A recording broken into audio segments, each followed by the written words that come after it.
Hey there, gang. This is another grading video. Just like the last grading video I did, this is going to be a stack of Uranium Age 1950s and Silver Age 1960s Walt Disney comic books. So, whether you're a buyer or a seller, if you are interested in the process of grading comic books, stick around and have some fun. You just might learn something before we're done.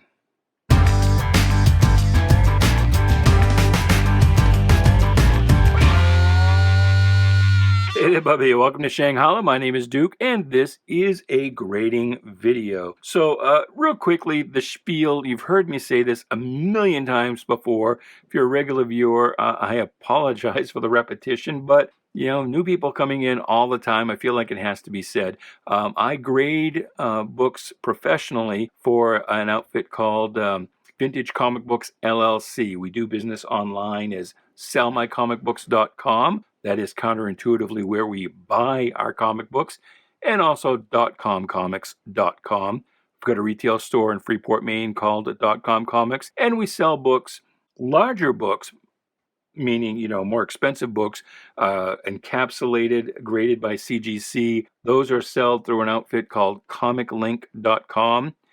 Smaller books, meaning books that we expect to sell for maybe between 10 and $100.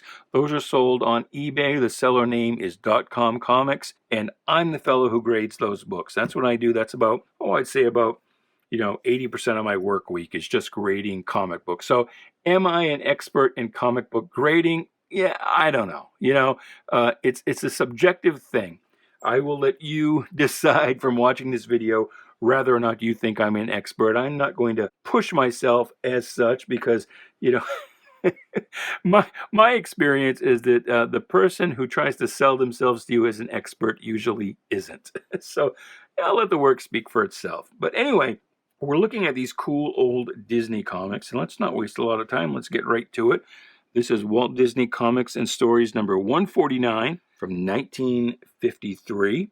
And as you've maybe seen me say before in past videos, generally, something that's very fine or above is going to look almost like new with maybe just, fewer than 5 or 6 or 7 defects. You get into the fine range. Those are books that should still look carefully handled. They'll have, an accumulation of defects and damage points, but still, they look like they've been handled with care. And then once you get into kind of the very good range, that's where things are looking maybe a little less good. As I've noted before, in comic book grading, good is bad. Good is, near the low end of the scale. You want to be near the top end, the fine and the near mints. This one, though, this looks kind of in the finish range. And on the 10-point scale, that would be about a 6.0. We've got, a tear here, a few ticks, kind of a blunting here, kind of a fold and some wrinkling here. The edge generally, though, looks straight. You've got kind of an impact damage there, but generally flat. The back cover, George Mikan. Am I saying that right? I'm not a big basketball fan. Mid-50s. It's kind of funny. Look, all the white basketball players. How many white basketball players are there today? Are there in fact any? I don't know. It seems to me that there aren't a lot, but certainly at this time, that's about all it was. What team does this guy play with? Does it even say? Lakers, I guess? Was it the Los Angeles Lakers then? Or weren't the Lakers originally Great Lakes area? I don't know. Again, I'm not a big basketball guy. Not that any of that has anything to do with grading. So we always want to look at the inside, look at the paper quality. Inside covers, you see a little bit of tanning here on the edges. That'll push us down in the grade a little bit. You always want to check this centerfold. Make sure that it is tight and attached. And there it is. It's fine. Little Hiawatha. That's not racist. And you can see that impact, that blunting that I pointed out on the cover extends through the first few pages anyway. But I think I can call that, do I dare call that a 5.5? I don't think it's a 6. You got enough little defects and wrinkling. But is it a 5.5? And I don't think it is. I think if I didn't have that blunting there that went through several pages, I might be able to call it a 5.5. I think as it is, though, I've got to call it a 5. So 5 is very good fine. 5.5 would be fine minus, and that is really kind of splitting hairs. I'm going to call that a 5.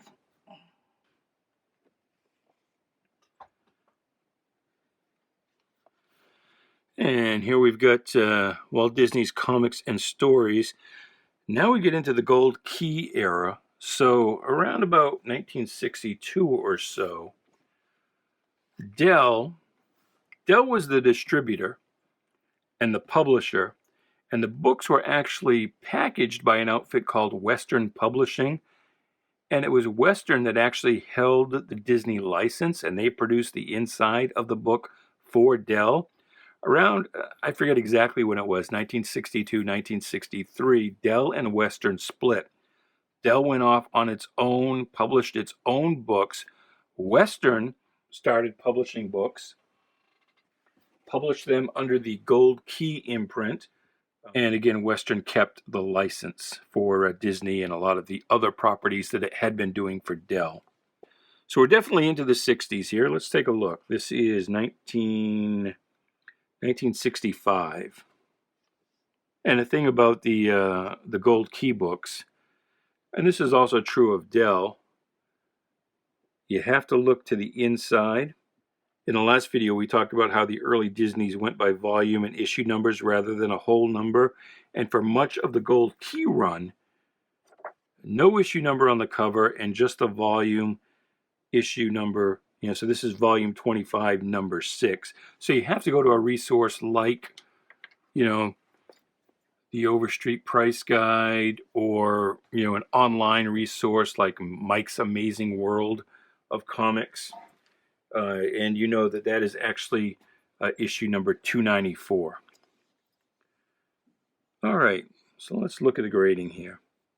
There's a minor bend here. It's not really a spine roll. And the book is just kind of tilted a little bit. But that could have been how it came off the press. It doesn't really look like it was bent because it was handled poorly. You've got some stressing here, and you've got probably, if you counted up the individual tick marks, maybe 6 or 7 or 8. Some stressing around the staples.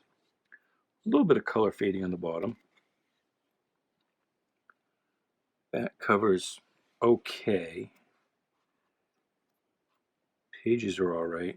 I'm going to count these pages. I'm not sure they're 1, 2, 3, 4, 5, 6, 7, 8. That would be 32. And that is the centerfold. All right. Anyway, I think I'm going to call that a 5.5. I can't go quite to a 6 just because of the accumulation of ticks here. And some people might, but I'm going to call that a 5.5. So a 5.5 on the 10-point scale equates to a fine minus. And that was the last it's the first book in this video, but it's if you count the last video, it's the last of the Walt Disney Comics and Stories. Now we're moving on to Walt Disney's Uncle Scrooge. 10-cent book. This is number 12 from 1956. And we have some ticks along here.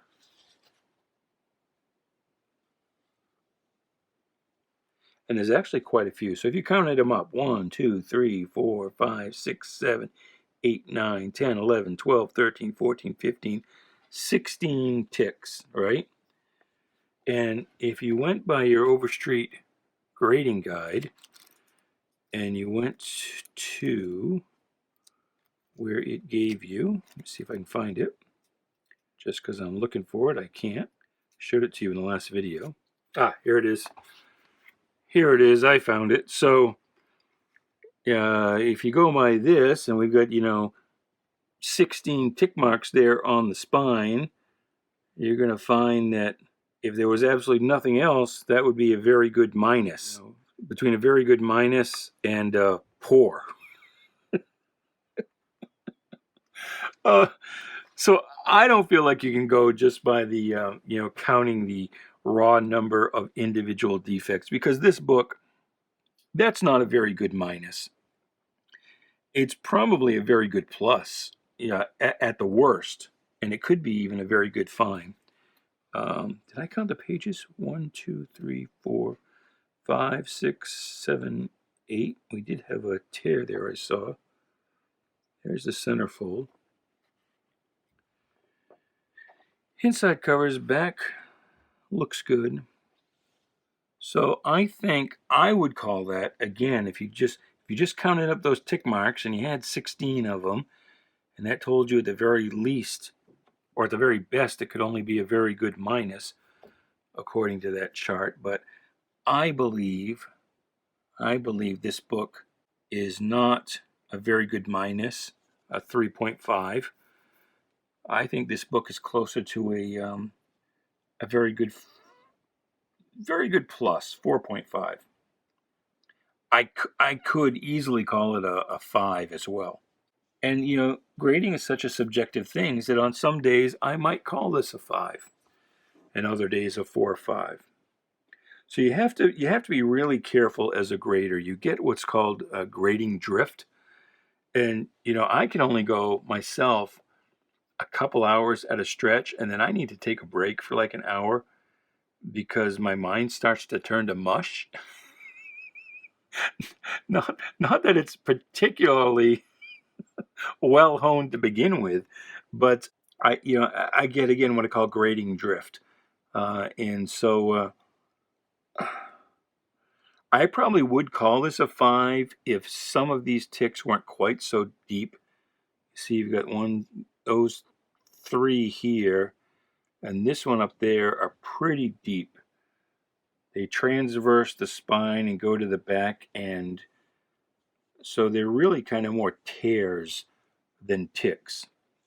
So I'm going to call it a 4-5. But I would not, by the very strictest definition of this chart, have called it a 3-5. And if you disagree with me, then by all means, please do leave a comment below and let me know what you think. All right, Uncle Scrooge, number 30, 1960. Took a big jump there, at least in terms of years. Scrooge wasn't exactly out on a monthly basis. So we've got some dimples here, but few really tears here. More dimpling, from the cover being opened and closed than any actual tears. We've got a tick here and kind of a few more. The edges look pretty straight, really straight actually. You got some wrinkling here. Back cover looks okay. Back of the spine, you still got some wrinkling. That staple is bent. You can see from the inside a little more of that wrinkling on the cover. So that's too bad, because I was inclined to call this not a 6, but maybe a 5-5. With that level of wrinkling, I may have to call this a 5. Looking for the centerfold, nice and tight. Inside cover looks good. Paper quality is okay. So I think I'm going to call this a 5. Again, no obvious, really tears or anything, but just the overall eye appeal is not that good when you get up close to it, and you can see this wrinkling here. And on the back, can't really see the back cover, but if you look inside, can you see See how wrinkled that is? So, I'm going to call that a 5. And maybe you disagree. Would you go down to a 4, 5, or even a 4? See, now this one has, this is Uncle Scrooge number 39, 1962. A little tanning on the inside cover. Paper's starting to tan a little bit. Much flatter, though. Much, much flatter. On the inside, the back. We've got some wrinkling, a little bit of an indentation here where maybe the cover was folded back. But everything looks complete. Centerfold is tight. But again, there's this stress, this vertical stress here where the cover was probably folded back. And you've got some stressing here. Although no really obvious tears. That's more of a color fleck there than a chip, so that's good. Or gooder. There are a couple of actual chips, though, up here at the top. But that, I'm going to call that a 5.5. And if it wasn't for, if we either didn't have a fewer of the stresses here or not that long vertical stress there, I might even be inclined to go to a 6. But I'm going to call that a 5.5. So that's a fine minus. Oh, white covers are hard because they don't stay very white. Luckily, this one has not tanned up too much. What issue number is this? This is number 41, 1963. Got a stress here. It's also there. The inside's tanning a little bit. We do have some stressing here. 1, 2, 3. So white covers, they're prone to tanning and fading, but on the plus side, they can disguise tick marks because you don't see the paper underneath the color quite as well because they're both white on white. So if this was a color, these 1, 2, 3 pretty,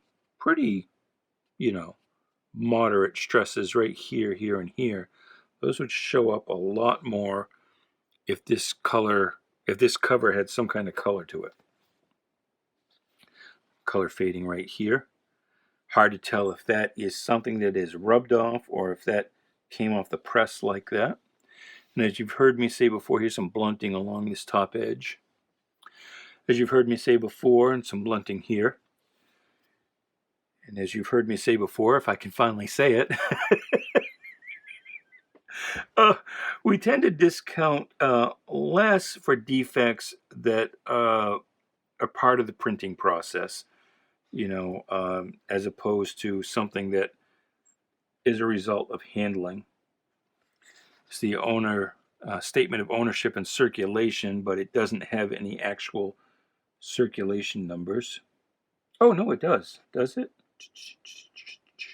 The average number of copies of each issue of this publication sold or distributed through the mails or otherwise to paid subscribers within the last 12 months, 4,251. Huh. Well, that's weird.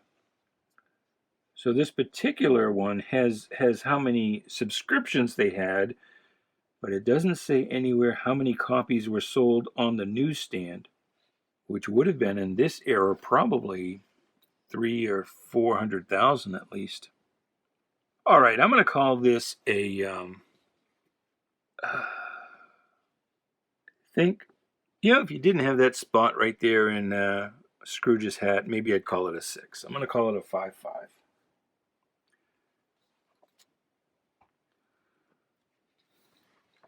All right. Spread that a little bit. Now we're getting into maybe something that could be a 6. This is Uncle Scrooge number 50, 1964. Edges are nice and straight. Pretty straight along here. We do have some wrinkling here and here. And here, they're not actual tears or stresses, just kind of bends. That staple's bent.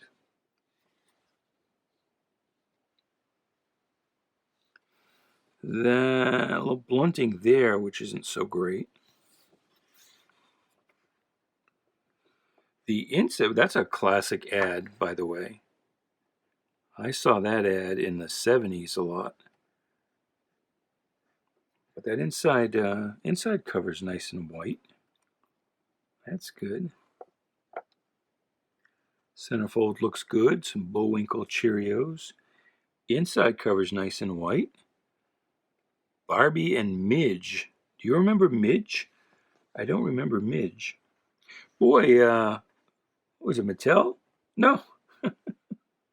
This isn't a Barbie ad. I was going to say, Mattel covering all the bases. They get Barbies and guns. But this is a Carnation Milk ad where you could, with a coupon, I guess you could get a Barbie or a gun.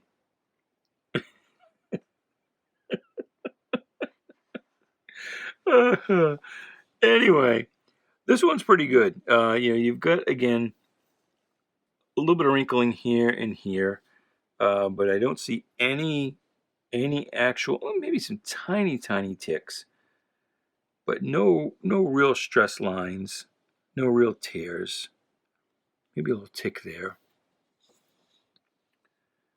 I think this is our first 6. This is going to be that's going to be a 6. Maybe a 6.5. Yeah, I tend to, if I say 6, maybe 6.5, I'll go 6. I'll go 6.5 when I could go, 6.5, maybe 7. So we've got 2 of this issue. And I guess it'll be interesting to compare these side by side. This is the best, Walt Disney, the best of Uncle Scrooge and Donald Duck, #1. And I think there were like 2 issues of this, maybe. So on this one, you've got some issues. You've got this fold here, which is pretty major. And in the strictest sense, it can't be a 6, right? Because no major folds, tears, anything like that. And you've got a pretty significant stress there, and then some minor ones. But kind of the center here is maybe flatter, cleaner, and with more gloss than anything we've seen yet. And I haven't really talked about that, but you have to account for the loss of gloss.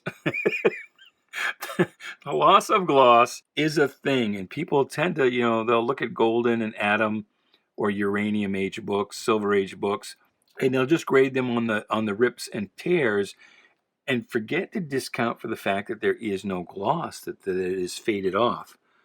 This one's still, though, got quite a bit of that glossy effect. We have some damage down here. The inside looks good. It's all there.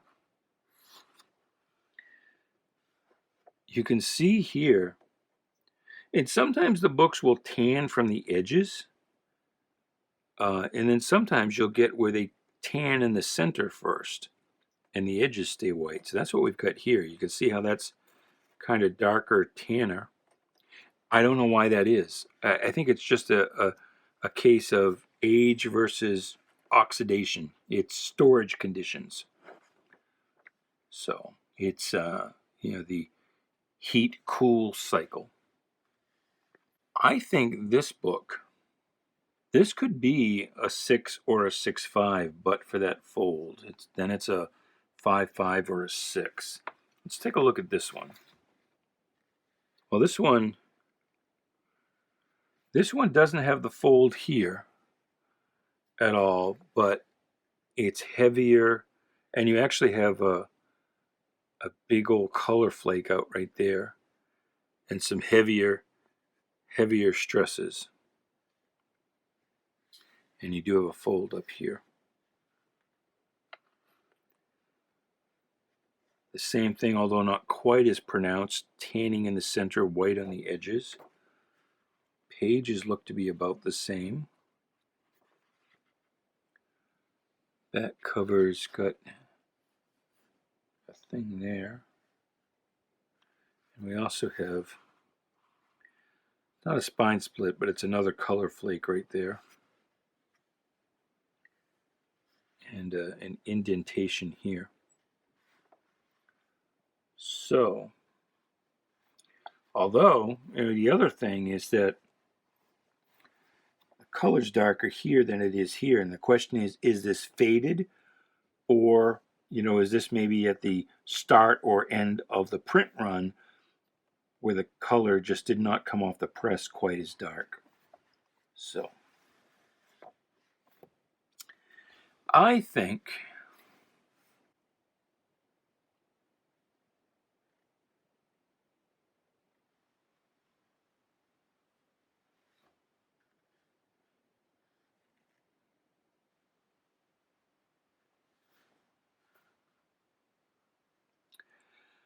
this one I'm going to call a 5, largely because of this blunting here at the bottom of the spine.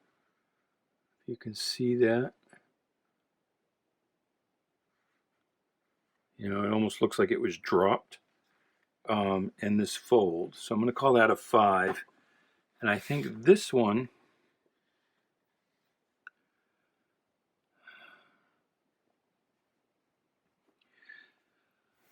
I'm going to call a 5.5. Although, it's funny. This one actually, because this bottom thing is hidden, and this fold you got to kind of look at. This one has better eye appeal than this book because that's pretty heavy right there. But this one's actually in better condition.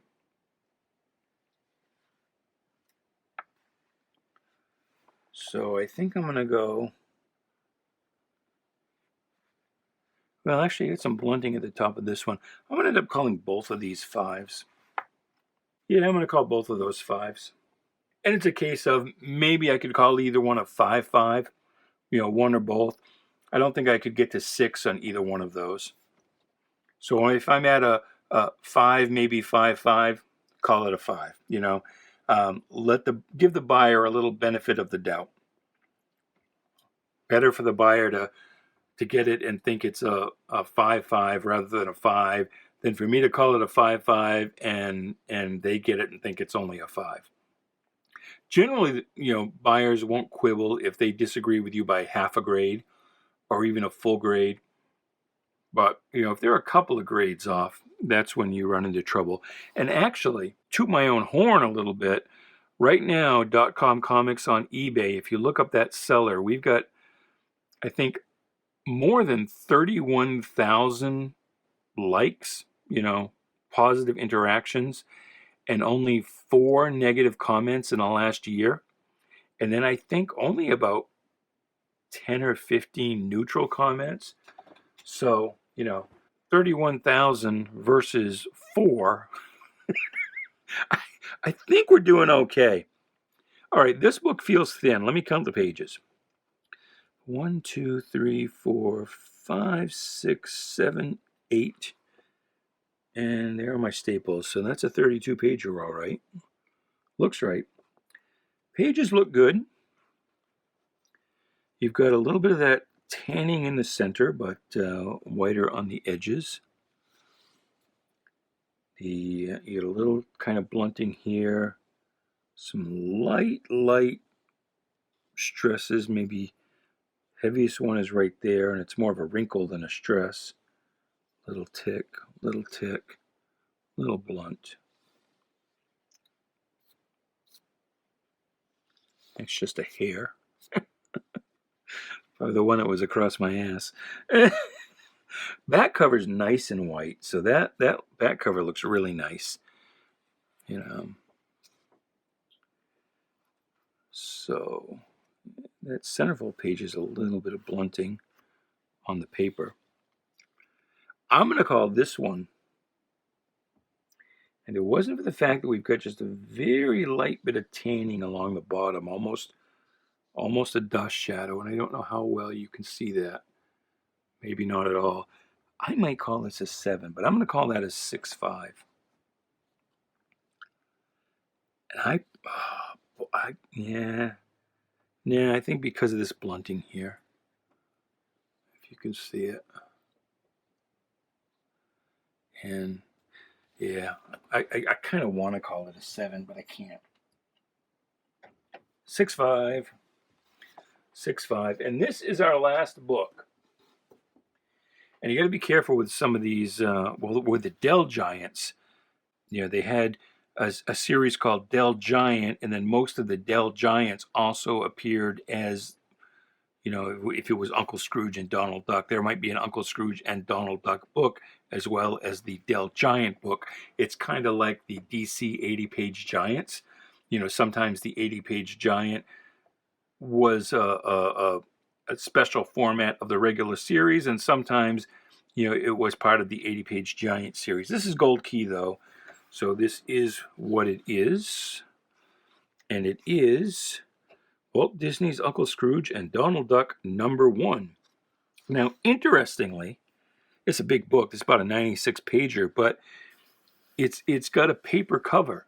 It doesn't have it's not the gloss stock of most comic books, and it has 3 staples because it was so fat, 96 pages.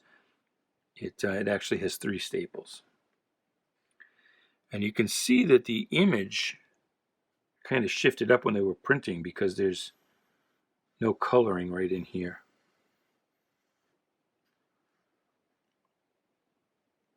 So something like this with a paper cover, it's a little harder to grade because the paper stock is more forgiving, more supple, more forgiving of handling and damage than is the regular cover stock. Got a little bit of a fold right here, and a little bit of blunting here. Maybe a little blunting there. But overall, this book almost looks like maybe it was never read. Because if you look along the spine here, you see almost no evidence of any kind of a stress. And nothing around the staples where you might expect. I'm going to call this one, you'd like to have the colors be a little brighter. But again, because it's a newsprint cover, they're kind of not going to be. I'm going to call this an 8. That little divot there, and I can't remember if it was this video or the last one we talked about bindery tears. That's more of a bindery tear. It came off the press like that.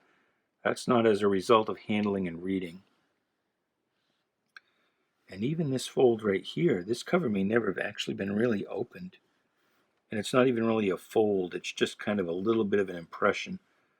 That could be how it came off the roller rather than as a result of being opened.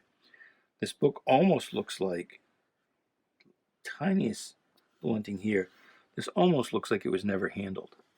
I'm going to call that an 8. I am going to call that an 8. And that's it. That is everything. That is everything in this that stack. So I hope you enjoyed that. Who am I going to reach for here? Composite Superman. Will help me say goodbye. So I don't know why that cracked me up. I just went from, I don't have anything Disney here on my desk that I could hold up. I've got Looney Tunes, a little Marvin the Martian. Dropped my stand that keeps him, although he stands up pretty well by himself. Now I'm just rambling. Let me say goodbye. Thanks for watching. Please do like, share, subscribe, do all the groovy things. Until next time, goodbye, good luck, and please be good to each other.